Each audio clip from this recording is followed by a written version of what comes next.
নমস্কার, আমি প্রমিলা রান্নাঘরে তোমাদের সকলকে স্বাগত। আমার আজকের রেসিপি চিকেন আলুর ঝোল। এই চিকেন রান্নাটা একদমই অন্যরকম ভাবে হচ্ছে। পুরো ভিডিওটা দেখার কিন্তু অনুরোধ রইল। আর আমার চ্যানেলে যদি তোমরা নতুন হয়ে থাকো, প্লিজ চ্যানেলটাকে সাবস্ক্রাইব করে দিও। আর আশা করি আমার আজকের রেসিপি তোমাদের খুব ভালো লাগবে। যদি ভালো লেগে থাকে তো অবশ্যই একটা লাইক আর শেয়ার করতে কিন্তু ভুলো না। তোমাদের একটা লাইক কিন্তু আমার ভিডিও বানানোর আগ্রহ অনেকটাই বাড়িয়ে দেবে। তো বেশি দেরি না করে চলো পুরো ভিডিওটা দেখে নাও। আর আজকের রেসিপিটা আমি শুরু করে দিই। আজকের চিকেন রেসিপিটা কিন্তু একদমই অন্যরকম ভাবে হতে চলেছে, তাই বলছি পুরো ভিডিওটাই দেখো, স্কিপ করো না, নইলে কিন্তু মিস্টেক হয়ে যেতে পারে কোথায় কি দিচ্ছি। তো চলো দেরি না করে শুরু করে দিই আমার আজকের রেসিপি। চিকেন কিন্তু আমি 1 কিলো নিয়ে নিয়েছি, আর চিকেনটাকে খুব ভালো করে ধুয়ে পরিষ্কার করে নিয়েছি। এখানে একটা কড়াই নিয়ে নিয়েছি। প্রথমে কড়াইয়ের মধ্যে দেখো আমি এই চিকেনটাকে নিয়ে নেব। এখানে 1 কিলো চিকেন আছে। চিকেনটাকে প্রথমেই নিয়ে নিচ্ছি, ধুয়ে পরিষ্কার করে কিন্তু নিয়েছি। পুরো চিকেনটা নিয়ে নিয়েছি। এবার একে একে যেগুলো মেশানোর দিয়ে দিচ্ছি। প্রথমে একটা টমেটো দিয়ে দিলাম। এবার আমি দিয়ে দিচ্ছি কাঁচা লঙ্কা চেরা কয়েকটা। এবার দিয়ে দিচ্ছি তেজপাতা, আর দিয়ে দিচ্ছি আলু কেটে নিয়েছি। একটু বড় বড় টুকরো করে আলুগুলোকে কেটে নিয়েছি। আলুটা দিয়ে দিয়েছি। এবার দিয়ে দিচ্ছি কুচনো পেঁয়াজ।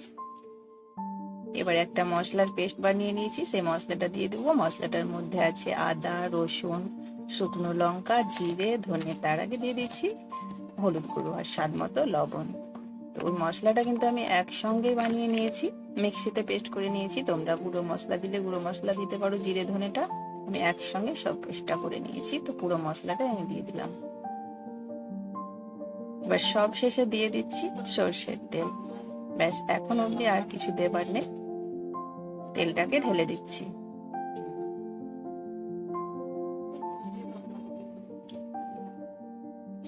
তেলটা দিয়ে দিয়েছি। এবার খুব ভালো করে হাত দিয়ে কিন্তু সব কিছুকে মাখিয়ে নিতে হবে।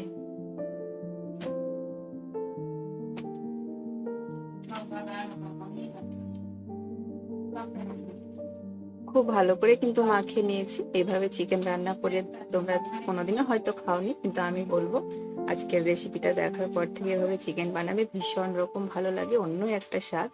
চিকেন তো নানা রকম ভাবেই রান্না করে খাওয়া যায়, এটার স্বাদ কিন্তু একদম অন্যরকম। পুরো মাখানো হয়ে গেছে। এবার চলো গ্যাসের মধ্যে বসিয়ে দিই।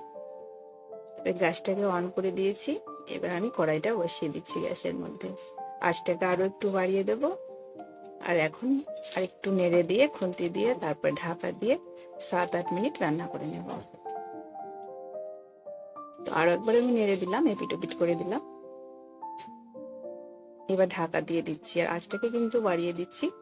এই চিকেন থেকে প্রচুর পরিমাণে কিন্তু জল বেরোবে।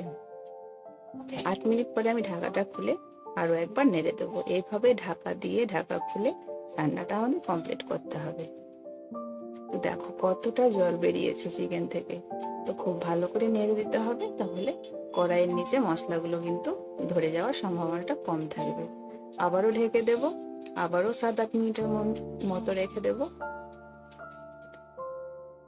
তো এইভাবে আমি 2 থেকে 3 বার কিন্তু ঢাকা খুলে খুলে খুব সুন্দর করে কষিয়ে নিয়েছি। তো জলটা দেখো তোমরা পুরোটাই শুকিয়ে গেছে, আর চিকেন থেকে খুব সুন্দর একটা তেল বেরিয়ে গেছে, তেল মশলা আলাদা হয়ে গেছে। মানে এখন আমাদের চিকেন কষানো একদম কমপ্লিট হয়ে গেছে। খুব ভালো করে নেড়ে দিচ্ছি, আর আঁচটাকে একটু এখন কমিয়ে রেখেছি। যতক্ষণ জলটা থাকবে ততক্ষণ আঁচ বাড়িয়ে দিলে পুড়ে যাওয়ার ভয়টা কম থাকে। তো এই সময় আমি দিয়ে দেবো অল্প পরিমাণে চিনি আর গরম মশলা গুঁড়ো। তোমরা চিনি না খেলে চিনি না দেবে, তবে চিনিটা দিলে একটু স্বাদ কিন্তু বেড়ে যায়। গরম মশলা গুঁড়ো দিয়ে দিলাম। খুব ভালো করে আবারও সবকিছুকে মিশিয়ে দিচ্ছি একসঙ্গে। সব মেশানো কমপ্লিট হয়ে গেছে, চিকেন কষানো কমপ্লিট হয়ে গেছে। এবার কিন্তু এর মধ্যে জল দিয়ে দেব। তোমরা যতটা ঝোল রাখতে চাও ঠিক ততটাই জল দেবে। আর একটু এখন বেশি জল দিতে হবে, যেহেতু আলুটা সেদ্ধর ব্যাপার আছে। আলুটা যদি অর্ধেক সেদ্ধ হয়ে গেছে, জল দিয়ে খুব ভালো করে নেড়ে দিলাম। কড়াইয়ে যে মশলাগুলো লেগে আছে সেই মশলাগুলো খুব ভালো করে ধুয়ে দিলাম। ব্যাস, এবার ঢাকা দিয়ে আঁচটাকে মিডিয়ামে রেখে সেদ্ধ করে নেব আরো 5 মিনিট। তাহলে কিন্তু রান্নাটা একদম কমপ্লিট লেভেলে চলে আসবে। জলটা আমি একটু বেশি পরিমাণে দিলাম, যেহেতু একটু ঝোল রাখবো।